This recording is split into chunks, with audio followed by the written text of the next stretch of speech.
Continuamos junto a ustedes, Marcelo Larrea, vicepresidente de la FENAPE, Federación Nacional de Periodistas del Ecuador. Con él hemos invitado para analizar en el transcurso de esta mañana el tema de ley de comunicación, tema que ha quedado pendiente y que va a entrar en análisis durante el mes de mayo. Lo dicen básicamente las autoridades de la Asamblea Legislativa. Marcelo, buenos días, gracias por acompañarnos.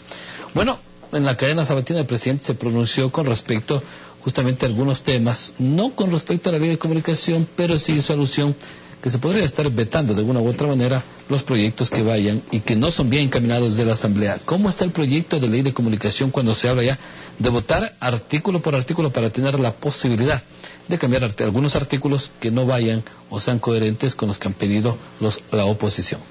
Bueno, fundamentalmente creo que el pronunciamiento del bloque parlamentario plurinacional de la Unidad de las Izquierdas ha sido categórico.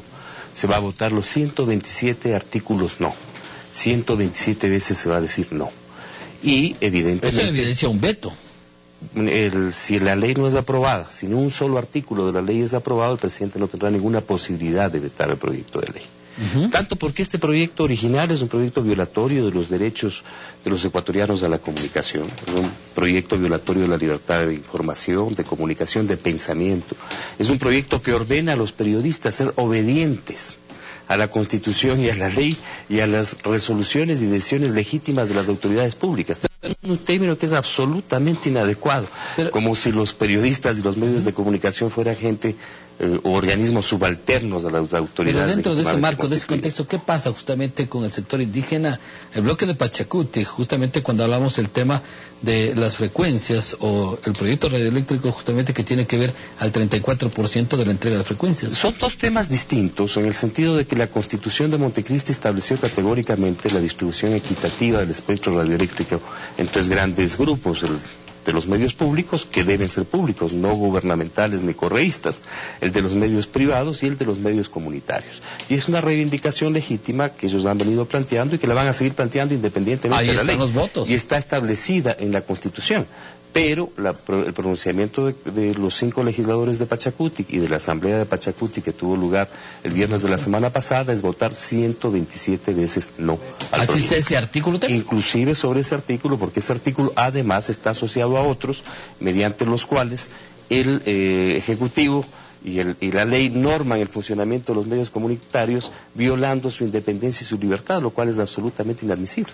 De forma que el pronunciamiento que va a haber en la Asamblea es ese, y la gran tarea y el gran desafío que tenemos todos los ecuatorianos y los periodistas en particular es difundir al pueblo ecuatoriano la importancia de negar ese proyecto. No porque no necesitemos una ley de comunicación, creo que hay dos tendencias en el país, una tendencia de la derecha que considera que no es necesaria una ley de comunicación, nosotros consideramos que sí es necesaria una ley de comunicación. ¿Y cómo debe ser esa ley? Pero una ley, no una ley de comunicación a imagen y semejanza de las necesidades del presidente Correa, que ha pasado de considerar a la presidencia de la República como el ejercicio de un mandato popular a ejercer la presidencia de la República como si él fuese propietario de la República y propietario de los 18 millones de ecuatorianos, lo cual es absolutamente inadmisible.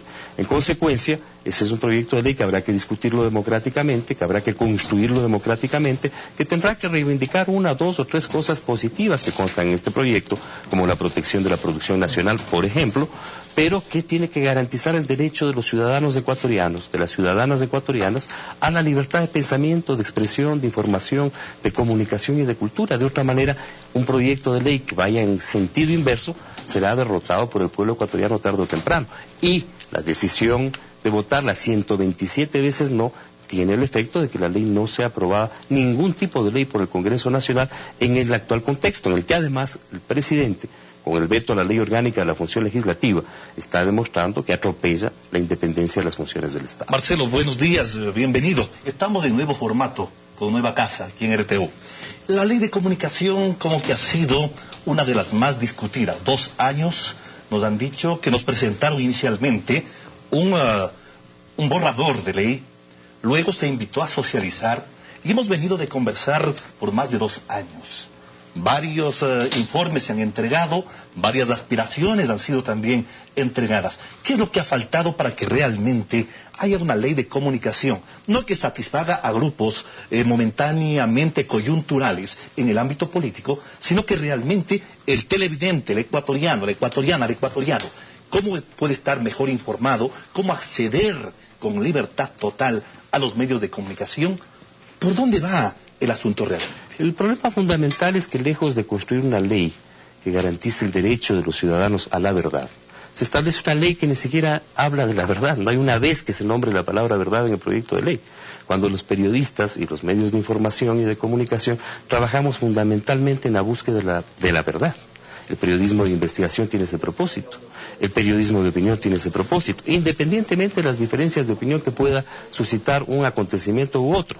Pero esta no es una ley que garantiza ni la verdad, ni la libertad de prensa, de pensamiento, de opinión, de información, sino todo lo contrario, que pretende subordinar a los medios de comunicación y a los periodistas de hacer una suerte de administrados, controlados, monitoreados, sancionados y perseguidos por un organismo, el denominado Consejo de Regulación, que de conformidad a la ley no es más que una suerte de poder del Estado, una conserjería del presidente de la República de turno para perseguir a los medios de comunicación e imponer la información que les dé la gana. A su entender debería haber una separación de una ley de comunicación enteramente comunicacional y otra de medios. No. En nuestro criterio, y esto lo expusimos en la Asamblea Nacional en el debate de la ley, me correspondió participar en el pleno de la Asamblea en representación de la Federación Nacional de Periodistas, planteamos que la ley tiene que ser una ley de información y de comunicación y que tiene que contener además la legislación sobre telecomunicaciones. La mayor parte del trabajo informativo que se desarrolla en una sociedad como la nuestra y en el mundo contemporáneo ocurre a través de la radio y la televisión. De manera que no se puede pensar la legislación de telecomunicaciones al margen de la legislación de comunicación. Ese es uno de los aspectos que hemos propuesto. El otro tema fundamental es que hay que garantizar la libertad de pensamiento. No puede ser posible que la ley pretenda que los periodistas y quienes hacen información de cualquier naturaleza y quienes opinan no tengan el derecho de pensar. Y hay normas expresas en el proyecto de ley que en forma velada prohíben el derecho de las personas a pensar. Marcelo, buenos días. Y en virtud de esos derechos, usted refería hace un momento sobre la verdad. La verdad resulta muy subjetiva llegar a ella. Depende de la óptica, de quien la mire, de quien la diga. Sin embargo, a propósito del proceso jurídico que debe cumplir la ley de comunicación, si estamos hablando de 127 voluntades al interior del Parlamento que decidirán decir no a los artículos de este proyecto de ley de comunicación, esto significa que se encargará la Corte Constitucional de elaborar una ley temporal. Significará que el presidente pueda vetar este proyecto de ley. En este proceso y en este andarivel que debe cumplir la ley de comunicación, ¿qué oportunidades tienen los periodistas, los medios de comunicación, la ciudadanía entera de llegar a otros recursos, como por ejemplo a nivel internacional, la Comisión Interamericana de los Derechos Humanos, para exponer cualquier tipo de inconformidad? Bueno, fundamentalmente hay varios elementos de su pregunta. Nosotros consideramos que la verdad existe. No es simplemente subjetiva. Uno puede tener una opinión sobre la verdad y una versión sobre la verdad, pero la verdad existe. Hay o no hay narcovalija, eso es algo que existe, independientemente de haya personas que quieran encubrirla, personas que la aplaudan y personas que se opongan al drama de la narcovalija, por citar un ejemplo. La labor de los periodistas es descubrir la verdad, no hay que inventarse ficciones ni nada por el estilo. Y el carácter subjetivo del pensamiento y la opinión de las personas también tiene derecho pleno de expresarse. El tema fundamental es que la Corte Constitucional no tiene ninguna facultad para expedir la ley. Ya hay resoluciones previas establecidas por la misma Corte Constitucional en funciones que señala que es competencia privativa de la Asamblea Nacional.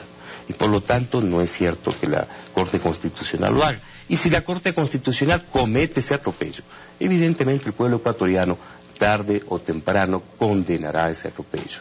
El pueblo ecuatoriano lo que tiene que hacer es exigir el establecimiento y la expedición de una ley de información y de comunicación que garantice los derechos fundamentales de los ecuatorianos. Sin embargo, la expedición de esta ley prácticamente se ha politizado en nuestro país, y a propósito de un tema coyuntural, una piedra de tope de análisis de los articulados que forman parte de este proyecto, como es la redistribución de frecuencias. Estamos hablando de un porcentaje para el sector público, otro para el sector privado y también otro para el sector comunitario, entre un 33 y 34% aproximadamente. Esto le hace político también al tema. Bueno, toda ley por su propia naturaleza es política, de manera que no es una sorpresa que este conflicto emerja en la superficie. Pero en el caso de la redistribución de frecuencias está establecido en la Constitución de la República, de manera que han pasado ya varios años de la vigencia de la Constitución, y hemos visto que el gobierno, a través de los organismos de telecomunicaciones que administran las frecuencias, no ha procedido a la redistribución de las frecuencias. Y como lo dijo Lourdes Tibán, las frecuencias que se han dado al área comunitaria de la sociedad ecuatoriana son apenas megáfonos, que no tienen nada que ver con una frecuencia. Ojalá la CONAIE pudiera tener un canal de televisión con cobertura nacional, las organizaciones sindicales tuvieran uno de esa naturaleza, los movimientos sociales en general. Lo que tenemos son medios que se denominan públicos y que no son ni siquiera gubernamentales, porque son medios que están exclusivamente al servicio del presidente de turno. Ahora, Marcelo, se han hablado, se ha discutido en tema al fondo a los medios incautados. ¿Qué va a pasar con estos dentro del proyecto de ley de comunicación? Lamentablemente el proyecto de ley de comunicación no trata el tema.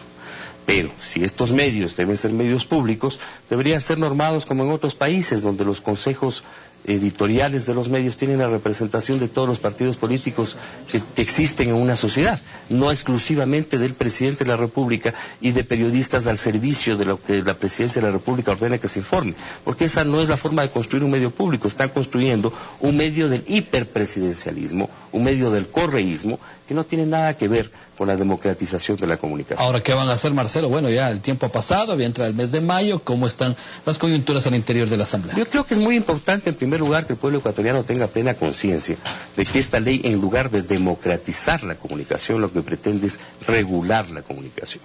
Regular desde el punto de vista del significado, de establecer un órgano de monitoreo, una lupa por encima de lo que el pueblo ecuatoriano se informa, para perseguir a quienes informan. Es una ley que en ese sentido violenta el ejercicio profesional del periodismo, agrede los derechos adquiridos a lo largo de la historia por los periodistas ecuatorianos, que han cumplido una labor ejemplar. El fundador del periodismo ecuatoriano es Eugenio Espejo, que abrió las puertas a la gran batalla por la independencia de nuestra nación. Juan Montalvo, que fue uno de los inspiradores de la revolución alfarista, y los periodistas del siglo XX, que no cabe volver a nombrarlos uno por uno, de manera que y que son evidentemente tan notables como los precedentes, de manera que este tipo de agresión es una expresión del pánico, del miedo que tienen al pensamiento, a la libertad de pensamiento y a la libertad de información, algo que el pueblo ecuatoriano no puede de ninguna manera aceptar.